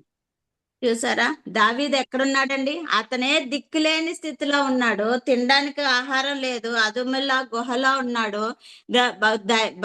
ఎక్కడేంటి, అక్కడ ఏమీ లేదు, అంత దయనీయమైన పరిస్థితి. కానీ అక్కడికి ఎవరు వచ్చారండి? అతనికన్నా దిక్కులేని వారు వచ్చారంట. దిక్కులేని వారు, అప్పుల్లో ఉన్నవారు, సమస్యల్లో ఉన్నవారు, ఎక్కువ తక్కువ కాకుండా ఎంతమంది అండి? 400 మంది వచ్చారు. వాళ్ళు పొమ్మన్నాడా? నాకే స్థితి లేదు, నాకే గతి లేదు, నాకే భుక్తి లేదు, నేను ఎలా బ్రతుకుతాను, నేను మిమ్మల్ని ఎలా పోషిస్తాను అని ఏమని అన్నాడా? ఆ కష్టంలో ప్రభు మీద ఆధారపడ్డాడు వారందరినీ కూడా పోషించడానికి. 400 మందికి, దిక్కులేని స్థితిలో 400 మందికి అధికారి అవ్వడానికి అందుబాటులో ఉన్నాడు దావీదు. ఈమె కూడా అందుబాటులో ఉంది. ఎవరికి అందుబాటులో ఉంది? హోషేయ రాజుకు అందుబాటులో ఉంది, అక్కడున్న అధికారులకు అందుబాటులో ఉంది, అక్కడ దేవుని మాటలు అందించడానికి అందుబాటులో ఉంది. విశ్వాసంతో, ధైర్యంతో ఈమెలో ఉన్న గొప్ప గుణ లక్షణం ఏంటి? ఈమె అందుబాటులో ఉంది. రెండో గుణ లక్షణం ఏంటి? ఈమె సాహసవంతురాలు. ఈమె సాహసవంతురాలు. మూడో లక్షణం చూసుకుందాం, చూడండి. ఈమె దేవుని పక్షముగా మాట్లాడే సహోదరి. ఈమె దేవుని పక్షాన మాట్లాడే సహోదరి. ఈమె ప్రవక్త అయిన ఏలియా వంటి పౌరుషం, రోషం కలిగిన సహోదరి. చూడండి, అక్కడే 2 రాజుల గ్రంథం 22, 14, 15 వచనాలు చూద్దాం. చూడండి, అక్కడ 2 రాజుల గ్రంథము 22 అధ్యాయము 14, 15 వచనాలు. 15 నుంచి చదువుకుందాం. చదువుతున్నారండి? ఈమె వారితో ఇట్లనేను, మిమ్మును నా యొద్దకు పంపిన వానితో ఈ మాట తెలియచెప్పుడి. యెహోవా సెలవిచ్చినదేమనగా, చదివించిన గ్రంథములో రాయబడి ఉన్న కీడంతటిని ఏదియూ విడిచిపెట్టకుండా నేను ఈ స్థలం మీదికిని దాని కాపురస్తుల మీదికిని రప్పింతును. ఈ జనులు నన్ను విడిచి ఇతర దేవతలకు చాలు సిస్టర్, ఇక్కడ చాలు. ఇక్కడ తర్వాత చదువుదాం ఇక్కడ నుంచి. ఈ స్థలము మీదకి దాని కాపురస్తుల మీదకి రప్పింతును, ఏ కీడు విడిచిపెట్టకుండా రప్పింతును. అలా ఒక రాజు పంపించిన అధికారులతో చెప్పాలంటే ఎంత ధైర్యం కావాలండి? ఎంత ధైర్యం కావాలి? ఆమెను హింసిస్తాడు, కొడతాడు, జైల్లో పెడతాడు, చంపేస్తాడు, ఎన్నో ఉంటాయి కదా అక్కడ. ఇక్కడే చూద్దాం, చూడండి. 2 దినవృత్తాంతాలు 16వ అధ్యాయం 10వ వచనం చూడండి. 2 దినవృత్తాంతాలు 16వ అధ్యాయం 10వ వచనం తీసారా? ఆ దీర్ఘదర్శి అట్లు ప్రకటించినందుకు ఆశ అతని మీదకి కోపగించి రౌద్రము చూపి అతనిని బందీ గృహంలో వేసెను. ఇదియుగాక ఆ సమయమందే ఆశ జనులలో కొందరిని బాధపరిచెను. ఆశ చేసిన కార్యములన్నిటిని గూర్చి యోధా ఇశ్రాయేలు రాజుల గ్రంథమందు రాయబడి ఉంది. చాలు. చూసారా ఏం చేశాడండి? అన్నాన్ని ప్రవక్త అప్పుడు వరకు ఎంతో మంచివాడు, ఎంతో ఆయనకు ఉపకారం చేశాడు, ఎన్నో చేశాడు. కానీ అక్కడ వచ్చి నువ్వేం చేస్తున్నావు, తప్పు చేస్తున్నావు అని గద్దించినప్పుడు అతన్ని ఏం చేశాడు? ఎక్కడ పడేశాడండి? చూసారు, చదివారు కదా. అతనితో కూడా పెరిగిన బందీ గృహంలో పడివేశాడు అన్నాన్ని. ఒక మగతన్ని, ఒక ప్రవక్తనే, అన్నాని ప్రవక్తనే పడివేశాడు. అంటే ఆ కాలంలో ఈమె కూడా ఉందని మనం ఇందాకే చూసుకున్నాం. అంటే అవన్నీ ఈమె కూడా తెలుసుంటాయి కదా. అవును, అలా చెప్తే నన్ను కూడా బందీ గృహంలో పడివేస్తాడేమో, అమ్మో నా భర్త ఏమైపోతాడు, నా పిల్లలు ఏమైపోతారు, నా పరిచయం ఏమైపోతుంది, నా సేవ ఏమైపోతుంది, ఏమీ ఆలోచించలేదు. దేవుడు చెప్పమన్న మాటలు ధైర్యంతో చెప్పింది. అవును, మనం ఎంతమందికి చెప్తున్నాం క్రీస్తు గురించి? మన పక్కింటోళ్ళకి తెలుసా మనం క్రైస్తవులు అని? మన ఎదురింటోళ్ళకి తెలుసా మనం క్రైస్తవులు అని? వాళ్ళు హైందవులుగా ఉంటున్నారంటే వాళ్ళ ఇంటికి వెళ్ళి ఎప్పుడైనా క్రీస్తు గురించి ప్రకటించామా? వాళ్ళు ఏమనుకుంటారో, వాళ్ళు అంగీకరిస్తారో అంగీకరించరో, వాళ్ళు ఒప్పుకుంటారో ఒప్పుకోరో, వాళ్ళు ఏమనుకొని, వాళ్ళు ఒప్పుకోపోని, వాళ్ళు అంగీకరించకపోని మనం వెళ్ళి చెప్తున్నామా? దేవుడు రేపు ఉదయం లెక్క అడుగుతాడు. వాళ్ళు ఇంతకాలం నీ ఇంటి ముందు ఉన్నారు, నువ్వు ఆ ఇంట్లో 30 సంవత్సరాలు ఉన్నావు, 15 సంవత్సరాలు ఉన్నావు, ఆ పక్కింట్లో ఇంతకాలం ఉన్నారు, వాళ్ళు ఎందుకు హైందవులుగా ఉండిపోయారు? ఈమె ఎంత ధైర్యంగా ప్రకటిస్తుంది. ఈ దేశం మీదకి రాబోయే కీడంతా ఉన్నది ఉన్నట్టుగా దేవుడు జరిగిస్తాడు అని భయం లేకుండా ప్రకటిస్తా ఉంది కదా. అవును, మనం అక్కడ దీర్ఘదర్శి అయిన హన్నాని అలాగే సంఖ్యాకాండంలో చూసుకుంటే బిలాము గురించి చూస్తాము కదా. బాలాకు బిలాము గురించి చూస్తే బిలాం ఏమి ఆశపడ్డాడు? బాలాకి ఇచ్చే డబ్బుల కొరకు ఆశపడినట్టుగా, ఆ సిరి సంపదల కొరకు, ఆ పేరు ప్రఖ్యాతుల కొరకు ఆశపడి ఏమంటా ఉన్నాడు? ఫస్ట్ అయితే తిరస్కరించాడు. రెండోసారి వెళ్ళినప్పుడు ఏమంటా ఉన్నాడు? దేవుడి దగ్గర కనిపెడదాం, ఉపవాసం చేద్దాం, దేవుని ప్రార్థన చేస్తున్నాను, దేవుడు ఏమన్నా ఇస్తాడేమో, ఏమన్నా ఆలోచన చెప్తాడేమో. ఆయన ప్రజల్ని ప్రతిష్ఠించుకున్న దేవుడు వారిని నాశనం కొరకు ఇతనితో మాట్లాడతాడా? కానీ ఇతను ఆ బాలాకి ఇచ్చిన డబ్బు కొరకు, ఆ బాలాకి ఇచ్చిన ఆ స్థితిగతుల కొరకు ఆశపడి ఏం చేస్తున్నాడండి? దేవుని కొరకు జీవించవలసిన వ్యక్తి దేవుని తృణీకరించిన వాడుగా ఉంటున్నట్టుగా చూస్తాం కదా. కానీ ఒక స్త్రీ మనకి ఎంతో రోల్ మోడల్ గా ఉంది కదా. ఆమె ప్రభు సన్నిధిలో కనపడుతున్నట్టుగా చూస్తాం మనం. అయితే ఇక్కడ అక్కడ చూస్తే ఎంతో ధైర్యంగా విశ్వాసంతో ప్రకటించేదిగా చూస్తా ఉన్నాం. ఈమె జీవితం ఒక సవాలుగా ఉన్నట్టుగా చూస్తాం కదా.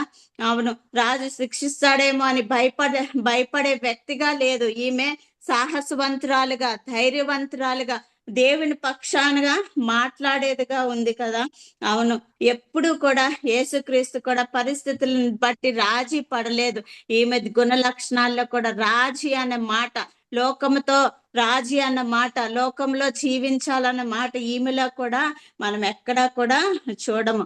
అవును, మనము కూడా స్త్రీలమైన మనము లౌకిక ఆశల కొరకు, లోకాశల కొరకు జీవిస్తూ ఎన్నిసార్లు దేవుని తృణీకరించామో, దేవుడి మాటలను గద్దింపుని తృణీకరించామో కదా. కానీ ఈ రాజు అయితే అలా చేయలేదండి. ఈ రాజు ఏం చేశాడు? ఆమె చెప్పిన మాటలను బట్టి ఆ రాజ్యంలో ఏం చేశాడు?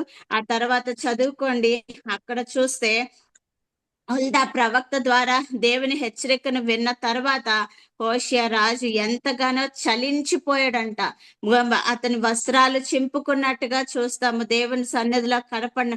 అంతేకాదు, ఆ యూదా ప్రజలందరితో కూడా ఒక నిబంధన చేశాడు. ఒక నిబంధన చేశాడు. ఏమని చేశాడంటే, అక్కడ విగ్రహ ఆరాధన చేయమని, హృదయపూర్వకంగా దేవుని ఆజ్ఞలను పాటించి నడుస్తామని. ఆ 22వ అధ్యాయం 23వ అధ్యాయం చదువుకుంటే మనకు తెలుస్తుంది. విగ్రహ ఆరాధన నిర్మూలన చేస్తానని దేశవ్యాప్తంగా ఉన్న అన్య దేవతల ఆరాధన హోషియా పూర్తిగా తుడిచిపెట్టేశాడు. బయలు హషారా విగ్రహాలను, యెరూషలేము మందిరంలో ఉన్న బయలు హషారా విగ్రహాలకి బయట తీసివేసి వాటిని ఎక్కడ తోస్తాడండి? కిద్రోను వాగు దగ్గర తగలపెట్టించి ఆ బూడిదను బేతేలుకు పంపించాడంట. చూసారా? మంత్రగాళ్ళను, సోదుగాళ్ళను తీసివేశాడు. తర్వాత గృహ దేవతలను పూర్తిగా తొలగించాడు. తర్వాత తోపేతు అనే మోలేకు దేవతకి, అన్య దేవతకి బలివ్వకుండా ఉండేందుకు బెన్ హీనోము లోయలోని తోపేతు అని బలిపీఠాన్ని అపవిత్రం చేశాడు. అంటే అందులో పడివేశాడు. చూసారా ఎంత మార్పు! దేవుడు మాట్లాడుతూ వస్తున్నప్పుడు మార్పు కలిగింది హోషియాలోని. ఆ హోషియాలో మార్పు, అతనిలో దైవ చిత్తానుసారమైన దుఃఖము కలిగినప్పుడు, వేదన పుట్టినప్పుడు ఆ ప్రజలందరినీ, రాజుగా ఉండి ప్రజలందరినీ దేవుని వైపు నడిపించాడు. మరి దేవుడు మనతో మాట్లాడుతున్నప్పుడు మనలో మార్పు కలుగుతుందా? ఆ దైవ చిత్తానుసారమైన దుఃఖము మనలో పుడుతుందా? ఇంకా ఎక్కడ పడిపోతున్నామో, ఎక్కడ తప్పిపోతున్నామో. అవును, ఆ హోల్దా అనే ఆమె ఇప్పుడు ఎవరైతే ఈ ప్రవక్తని చెప్తా వచ్చిందో ఆమెను శిక్షించలేదు, ఆమెను వేధించలేదు. కానీ అక్కడ దేవుడు ఇచ్చిన మాట చెప్పున అంతా కూడా జరిగిస్తా సమస్త పాపాన్ని తీసివేసి దేశంలో నెమ్మది కలుగుటకు ఈమె కారకురాలైనట్టుగా మనం చూస్తాం కదా. అవును, మన వల్ల నెమ్మది కలుగుతుందా కుటుంబాల్లో? మన వల్ల శాంతి కలుగుతుందా కుటుంబాల్లో? మన వల్ల సంఘంలో నెమ్మది కలుగుతుంది. అంతేకాదు, ఇక్కడ చూసుకుంటే హుల్దా మరియు దెబోరా మాత్రమే బైబిల్లో ప్రవక్తనీలుగా, బలమైన వారుగా వాడబడినట్టుగా మనం చూస్తాం. అంతేకాదు, యెరూషలేములో పాత నగరంలో హుల్దా గేట్స్ అని ఉంటాయంట. హుల్దా గేట్స్ అనే ద్వారా ద్వారాలు ఉన్నాయి, అవి ఈమె పేరు మీదే ఉన్నట్టుగా చూస్తాం. అవును, మనతో కూడా దేవుడు ఈ దినం మాట్లాడుతా ఉన్నాడు. నా సమయం అయిపోతా ఉంది కనుక నేను ముగిస్తా ఉన్నాను. ఒకసారి ఆలోచన చేద్దాం. ప్రభువా, నీ కొరకు జీవించవలసినంతగా జీవించలేకపోతున్నాం. నీ కొరకు మేము పురుకొల్పవలసిన వారంగా ఉన్నాం కదా మేము పురుకొల్పలేకపోతున్నాం. మా బిడ్డల్నే నీ కొరకు పురుకొల్పలేకపోతున్నాం. మా భర్తల్ని పురుకొల్పలేకపోతున్నాం. చల్లారిపోయిన స్థితి, అలవాటైపోయిన ఆచారయుక్తమైన భక్తి కదా. ఈమె జీవితం అయితే ఎంత పౌరుషంతో రోషంతో నడిపించబడినట్టుగా మనం చూస్తాం కదా. మొదటగా ఆమె అందుబాటులో ఉన్న స్త్రీగా చూసాము. రెండోదేంటి, ఆమె సాహసవంతురాలుగా చూసాము. మూడోదేంటి, ఆమె దేవుని మాటలు ఉన్నది ఉన్నట్టుగా నసగలేదు, సొనగలేదు, ఏ లోకానికి పాపానికి భయపడలేదు, రాజు శిక్షిస్తాడన్న భయం లేదు, దేవుని కాడి మోయడానికి ఇష్టపడిన సహోదరిగా ఉన్నట్టుగా ఉంది కదా. మన దేవుని కొరకు అలా పౌరుషంతో రోషంతో జీవించాలని దేవుడు మనతో మాట్లాడుతూ వస్తా ఉన్నాడు. ఆఖరిగా ఒక్క మాట చదువుకొని ముగించుకుందామండి. ఆఖరిగా ఒక్క మాట, కీర్తనల గ్రంథము చెప్పండి సిస్టర్, ఇంకో 10 నిమిషాలు చెప్పండి, టైం ఉందిలేండి. కీర్తనల గ్రంథము 68వ అధ్యాయము. ఒక్క నిమిషం.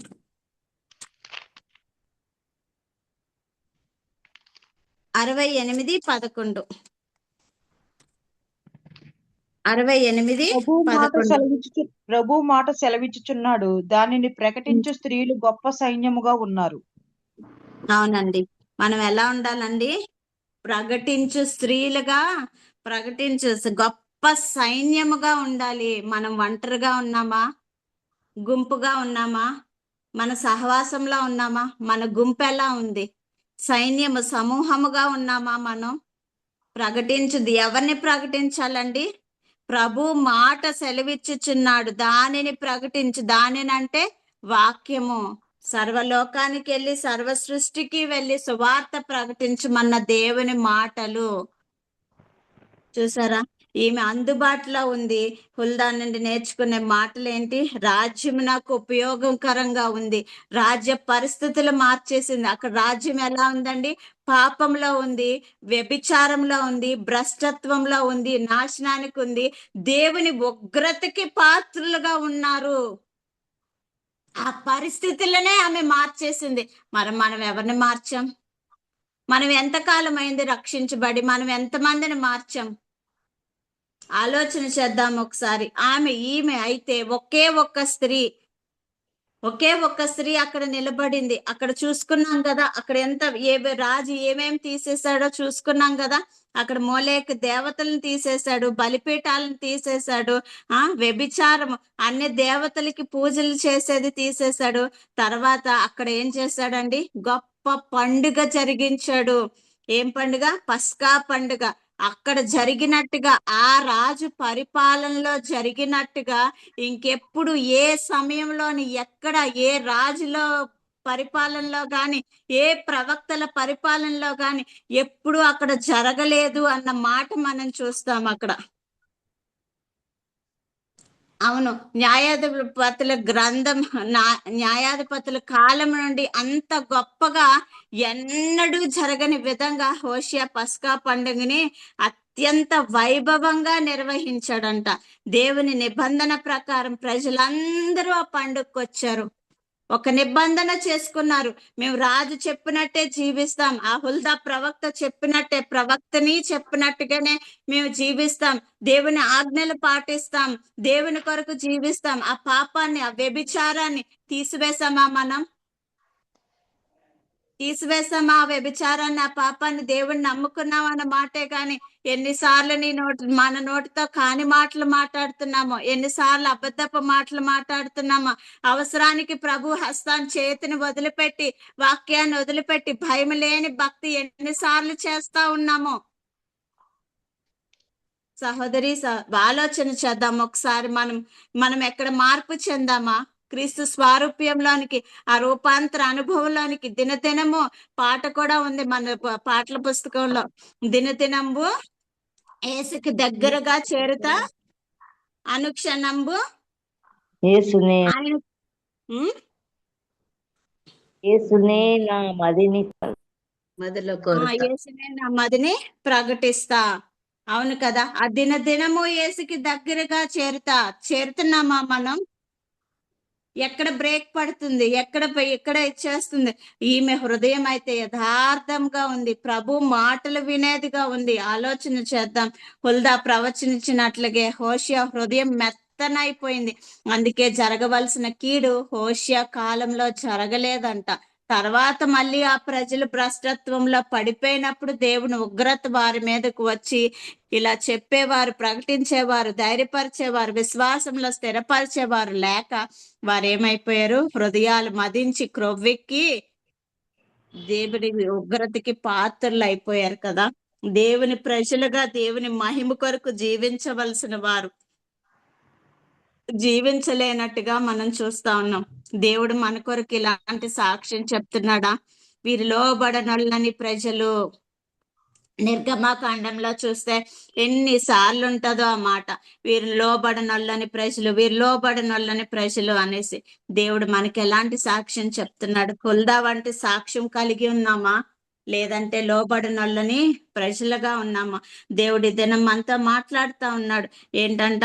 ప్రభు మాట సెలవిచ్చుచున్నాడు, వాక్యాన్ని ప్రకటించు స్త్రీలు గొప్ప సైన్యముగా ఉన్నామా? ఉండాలి అని దేవుడు చెప్తున్నాడు.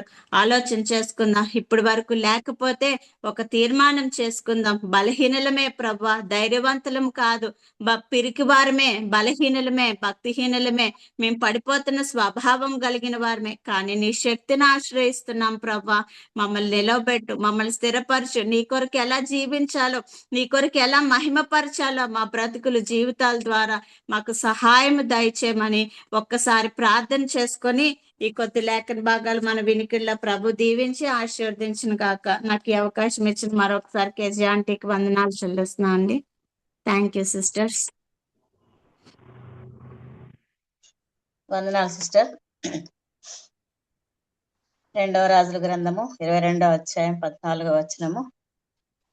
అందులో ప్రవక్త యగు హుల్దా గురించి రాయబడింది. ఆమె ఏ కాలంలో ప్రవక్తినిగా ఉన్నదో అని విన్నాము. కొంతమంది రాజుల గురించి కూడా మనం విన్నాము. ఆమోను, హిజ్కియా, యోషియాల గురించి కూడా విన్నాం. ఆ కాలంలో ఇంకా ప్రవక్తలు కూడా ఇర్మియా, జఫన్యా కూడా ఉన్నట్లు చూసుకున్నాం. అలాగే ఇంపార్టెంట్ విషయాలు మనము హుల్దాకు ఉన్నటువంటి గుణ లక్షణాల గురించి మనము విన్నాము. ఆమె అందరికీ అందుబాటులో ఉన్న స్త్రీ ఆనుకొనుట. ఎవరెవరికి అందుబాటులో ఉంది? రాజులకు, అధికారులకు, సంఘానికి అందుబాటులో ఉన్న స్త్రీగా చూస్తున్నాం. అలాగే సాహసవంతురాలు, దేవుని యందు భయభక్తులు కలిగిన స్త్రీ, అలాగే తను నెమ్మదిగా ఉన్న స్త్రీ. ఎన్నో విషయాలు మనము తన గురించి విన్నాం. 3వ విషయంగా దేవుని పక్షంగా మాట్లాడిన స్త్రీగా చూసుకున్నాం. మనము విన్నటువంటి ఆ గుణలక్షణాలు మనం కూడా కలిగి జీవించలాగిన హుల్దాకున్నటువంటి గుణలక్షణాలను కలిగి కీర్తనలు 68:11 చెప్పినట్లుగా మనం కూడా ప్రకటించే స్త్రీలుగా ఉండాలని హెచ్చరించబడినాం. విన్న వాక్యాన్ని బట్టి దేవునికి వందనాలు. శ్రేష్టమైన వాక్య సందేశాన్ని అందించినటువంటి వాణి ప్రభాకర్ గారికి కూడా ఎస్తరి ప్రేయర్ వారి తరపున వందనాలు తెలియజేస్తున్నాను. వందనాలు సిస్టర్. వందనాలు సిస్టర్.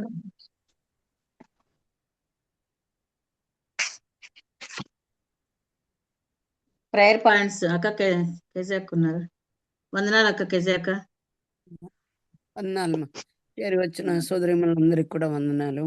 మంచి ఉపదేశం దాని గురించి, అలాగే అధిక పాపం చేసిన మనుష్యుని గురించి చక్కగా విన్నాము. ఒక్కొక్కరిని దేవుడు ఒక్కో రీతిగా మన మధ్య వాడుచున్నాడు. అందుకే దేవుని ఎట్టి మనిషిని గురించి కూడా నిరాశ చేసుకోవడానికి వీలు లేదు. వీడు మారడు, ఇప్పుడు కావాలంటే రాసిస్తాను, వీడి జీవితం అంతే, మనిషి మారినాడు కానీ వీడు మారాడని కొన్నిసార్లు మన ఇంట్లో ఉన్న పిల్లల గురించి, మనకు తెలిసిన పిల్లల గురించి మనం అనుకుంటామేమో. అది ఒక రీతిగా శాపవచనం మనం పలుకున్నట్టే. నీ నోట్లో ఉంచి వచ్చే మాట అది ఏదైనా కూడా అది ఒకవేళ ఆమెను అనబడితే ఎంతో కష్టం. కాబట్టి మనము ఎప్పుడు పాజిటివ్గానే మాట్లాడడం ఎంతైనా క్షేమకరము.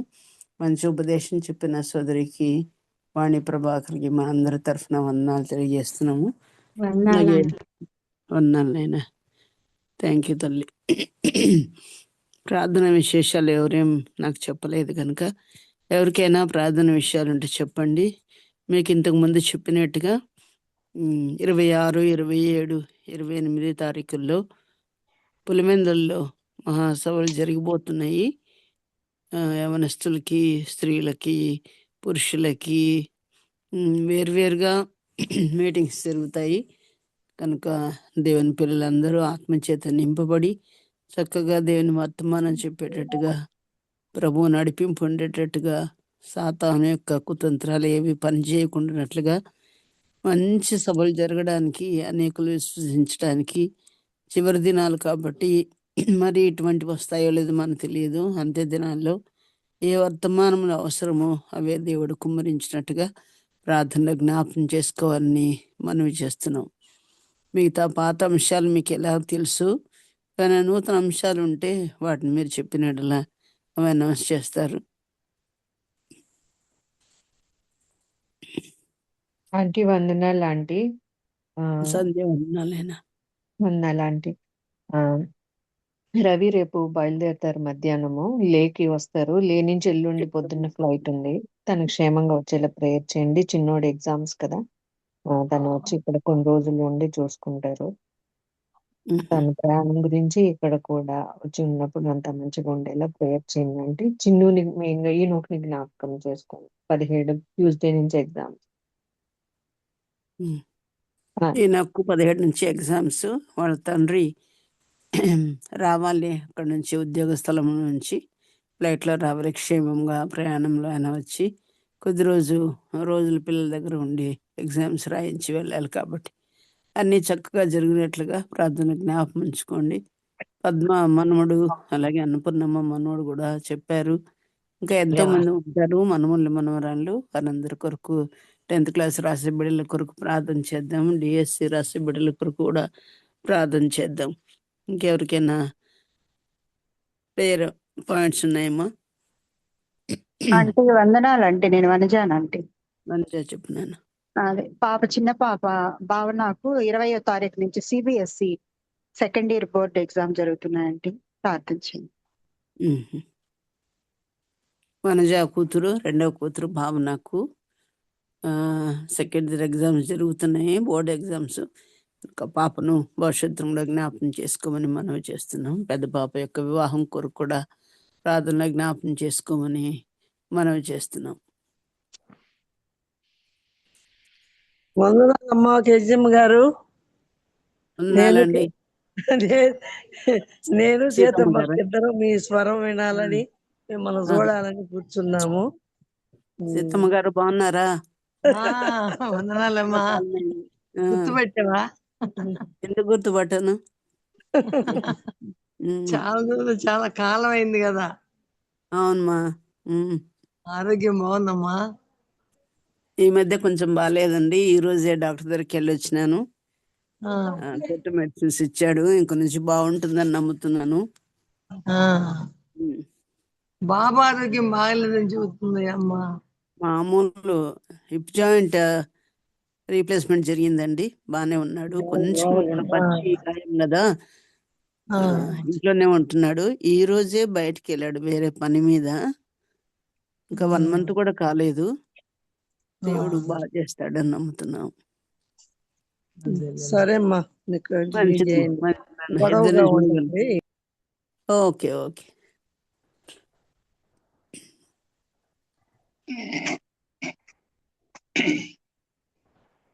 ఎవరికైనా ప్రేయర్ చెప్పండి నాన్న. ప్రేయర్ పాయింట్స్ ఇంకంతేక. అక్క వందాలండి. కరుణాకర్ యూకే శ్యామంగా వెళ్ళిపోయాడు అంటండి. ఎల్లుండి మేము మళ్ళా నిర్దవాళ్ళు వెళ్తామండి. బస్సులో అవి ఉండవని ఆటో కట్టించుకుని వెళ్తున్నామండి. సేవకి ప్రార్థనలు పెట్టండి అక్క. విన్నారు కదమ్మా.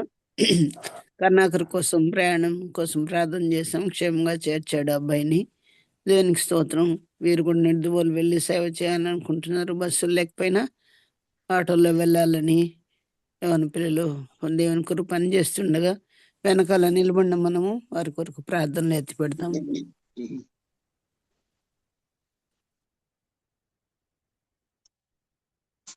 ఓకే అక్క. ప్రేయర్ పాయింట్స్ విన్నారు కదా. ఎవరైనా ప్రేరేపించబడిన వాళ్ళు ప్రార్థనలో నడిపించవలసిందిగా కోరుతున్నాను.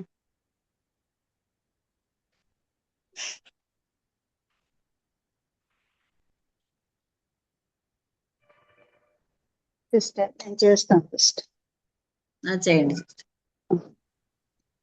ప్రేమ నమ్మకం కలిగినటువంటి మా ప్రియ పరలోకమందున్న మా తండ్రి, మా రక్షక, మా మోచక దేవ, మా ప్రాణనాథుడ, జీవాధిపతి, జీవానికి అధిపతి, కృపా సత్య సంపూర్ణుడా, కృప ద్వారా మమ్మల్ని రక్షించిన దేవ, మహాగణుడా, మహోన్నతుడా, నిత్య నివాసి, సత్యస్వరూపుకు మా ప్రియ ప్రభా, మీకు స్తుతులు స్తోత్రాలు సమర్పించుకుంటున్నాం దేవా. మరి తండ్రి దేవా, నేను అప్పుడప్పుడు ఈ గ్రూప్ లో మరి చాలా సందర్భాల్లో మరి జాయిన్ అవ్వలేకపోయాను, కొంత పనులు భారం బట్టి క్షమించండి. ఈ దినమునైనా మరి దాసరాలు వాణి సిస్టర్ నైన్ ద్వారా మీరు మాట్లాడిన వర్తమానం విని నేనైనా మరి మీ పాద సన్నిధి సమీపంగా రావడానికి మీరు కృప చూపించారు, స్తోత్రంలో చెల్లిస్తున్నాం ప్రభా తండ్రి. మీ కృతజ్ఞతలు. అవునైనా ప్రవక్తని హుల్దా తండ్రి ఏ రీతిగా అవును ప్రభా మీ అంత విశ్వాసంతో మీ పని చేయడానికి ప్రభానైనా మరి రాజుల దగ్గర అధికారుల దగ్గర కూడా ఎలా ధైర్యాన్ని సాహసాన్ని ప్రదర్శించిందో ప్రభానైనా రోషం కలిగి ఏ రీతిగా స్త్రీ అయినప్పటికీ తండ్రి నైనా మీ చేతిలో వాడబడిందో మేము తండ్రి విన్నాం. అందును బట్టి మీకు స్తోత్రాలు నైనా. అట్టి రీతిగా మేము కూడా ప్రభా స్త్రీలమైనప్పటికీ విశ్వాసంలో బలపడుతూ మీ పని చేయడానికి నైనా తండ్రి దేవా మేము దాగి ఉండి ప్రభా మీ పని చేస్తూ మీ కృపలో వర్ధిల్లే భాగ్యాన్ని మీరు మాకు అందరికి అనుగ్రహించండి, సహాయం చేయండి దేవా. మీకు స్తోత్రంలో చెల్లిస్తున్నాం, కృతజ్ఞతల తండ్రి దేవా నైనా. మరి యేసయ్యా తండ్రి మీకు స్తోత్రములు. ఈ దినం మరి ప్రార్థన మనవులను బట్టి మీ పాద సన్నిధికి వస్తున్నాం ప్రభా. మరి ఎగ్జామ్స్ సీజన్ లో ఉంటుండగా బిడ్డలు అనేక మంది 10th క్లాస్ ఎగ్జామ్స్ కి, ఇంటర్ బోర్డు ఎగ్జామ్స్ కి సిద్ధపడి ఉన్నారు. మరి ప్రభా మరి ఎగ్జామ్స్ రాయడానికి నైనా మరి బిడ్డలు తండ్రి వేచి చూస్తున్నారు. బిడ్డలను జ్ఞాపకం చేసుకోండి. 17వ తారీఖు నుంచి 10th క్లాస్ బోర్డు ఎగ్జామ్స్ జరుగుతుండగా మరి రాస్తున్న బిడ్డలు ప్రభా అనేక మంది ఉన్నారు గ్రూప్ లో. నేనా మరి తండ్రి దేవా బిడ్డలుగా ఉన్న అన్నపూర్ణమ్మ అంటే వాళ్ళ మనవడు మరి ప్రభా తండ్రి, ఇంకా నైనా మరి సంధ్య వాళ్ళ కుమారుడు ప్రభా జ్ఞాపకం చేసుకోండి ప్రభా తండ్రి. ఇంకా ఎవరెవరు ఉన్నారో ప్రభా వారి యొక్క ప్రభా బిడ్డలకు మంచి జ్ఞానము నైనా జ్ఞాపక శక్తినిచ్చి ఎగ్జామ్స్ ఫియర్ లేకుండా మరి తండ్రి ధైర్యంగా మరి మిమ్మల్ని నేను విశ్వసించిన బిడ్డలు మీ మీద ఆధారపడి నైనా మీ నుండి ధైర్యాన్ని నైనా విశ్వాసాన్ని పొందుకొని ప్రభా చక్కగా ఎగ్జామ్స్ రాసి మంచి మార్కులు తెచ్చుకొని బిడ్డలు మీకు సాక్షిగా జీవించినట్లుగా మీ గొప్ప కృపను బిడ్డలందరికీ అనుగ్రహించండి. మరి ఎగ్జామ్స్ టైంలో ఎటువంటి అనారోగ్య సమస్యలు బిడ్డలకునైనా కలగకుండా మీరే భద్రపరచండి, క్షేమమివ్వండి అయ్యా, సహాయం చేస్తారు నమ్ముతూ మీకు స్తోత్రాలు స్తుతులు సమర్పించుకుంటున్నాం నైనా. మరి సంధ్య సిస్టర్ వాళ్ళ భర్త గారు కూడా నైనా ఉద్యోగరీత్యా దూర ప్రాంతంలో ఉన్నారు. బిడ్డల యొక్క మరి ఎగ్జామ్స్ నిమిత్తము నైనా వారి దగ్గరకు వచ్చి నైనా బిడ్డలను ధైర్యపరిచి నైనా వాళ్ళకి అనేక నైనా మరి తండ్రి హెచ్చరికలు చేసి ఎగ్జామ్ రాపించాలనే ఆలోచన కలిగి మరి ఉంటుండగా ప్రయాణంలో మీకు కాపుదలనిచ్చి నడిపించండి, సహాయం చేయమని వేడుకుంటున్నాం దేవా. మీకు స్తోత్రాలు స్తుతులు సమర్పించుకుంటున్నామయ్యా. మా ప్రియ ఆంటీ మీ దాసరాలు ప్రభకేజీ ఆంటీ గారి కొరకు ప్రార్థిస్తున్నాం. ఆంటీ కూడా వృద్ధాప్య బలహీనతలు శరీరంలో మరి తండ్రి అనేక నైనా మరి నొప్పులు బాధ ఉన్నప్పటికీ తండ్రి మీ పనిలో నైనా మరి ఎంతగానో ప్రయాసపడుతూ నైనా మరి తండ్రి ముందు కొనసాగే భాగ్యము ధన్యత మీ మహాకృప ద్వారా ఇచ్చారు, స్తోత్రములు. ఇంకొన్ని శరీరంలో మరి దినం కూడా డాక్టర్ దగ్గరికి వెళ్ళొచ్చారని వింటున్నాం ప్రభా. ఆంటీ ఏ సమస్యతో వెళ్ళొచ్చారు, ఆ సమస్య స్వస్థపరచండి, ఆరోగ్యాన్ని ఇవ్వండి అయ్యా మీరే తండ్రి నైనా మరి నైనా నాకు ఆశ్రయ దుర్గమైన యెహోవా యందు ఏ చెడుతనము లేదని ప్రసిద్ధి చేయుటకై వారు ఇంకనూ నైనా మరి ముసలితనమందు చిగురు పెట్టుతూ సారము కలిగి పచ్చగా ఉంటారని మీరు వాక్యంలో సెలవిచ్చారు. అట్టి నైనా భాగ్యము ఆంటీకి మరి అంకులకు కూడా ప్రభా మరింతగా అనుగ్రహించండి, సహాయం చేయండి దేవా. నైనా కృప చూపించండి. పాల్ బ్రదర్ కూడా హిప్ రిప్లేస్మెంట్ నైనా మరి ఆపరేషన్ జరిగింది, 1 మాసం అవుతా ఉంది, మరి ఇంకా పూర్తి కోలుకోవాల్సి ఉంది నైనా. మరి తండ్రి బ్రదర్ కూడా మంచి ఆరోగ్యం ఇవ్వండి ప్రభా తండ్రి, శక్తినివ్వండి, బలం ఇవ్వండి నైనా. చిన్న వయసులోనే మరి ఇటువంటి ఆపరేషన్లు చేసుకునే పరిస్థితి ప్రభా మీరే మీ చాలిన కృపనిచ్చి ప్రభా మంచి ఆరోగ్యం ఇచ్చి మీ పనిలో వాడబడ్డానికి నైనా మరి సంఘంలో నైనా మరి ప్రభా తండ్రి సంఘాన్ని ముందుకు నడిపించడానికి మీ పరిశుద్ధాత్మ నడిపింపునివ్వండి, సహాయం చేయండి అయ్యా. దేవా జ్ఞాపకం చేసుకోండి మన ప్రసాద్ రెడ్డి అంకుల్ కూడా మంచి ఆరోగ్యం అండి ప్రభా, సహాయం చేయండి దేవా. నైనా మరి తండ్రి నైనా మనవ సంతానాన్ని జ్ఞాపకం చేసుకోండి. మరి అమెరికాలో ఉన్నటువంటి నేను పెద్ద కుమారుడు కోడలు వాళ్ళ సంతానాన్ని కూడా జ్ఞాపకం చేసుకుని వాళ్ళు చేస్తున్న పరిచయను కూడా తండ్రి దీవిచ్చి ఆశీర్వదించండి, సహాయం చేయమని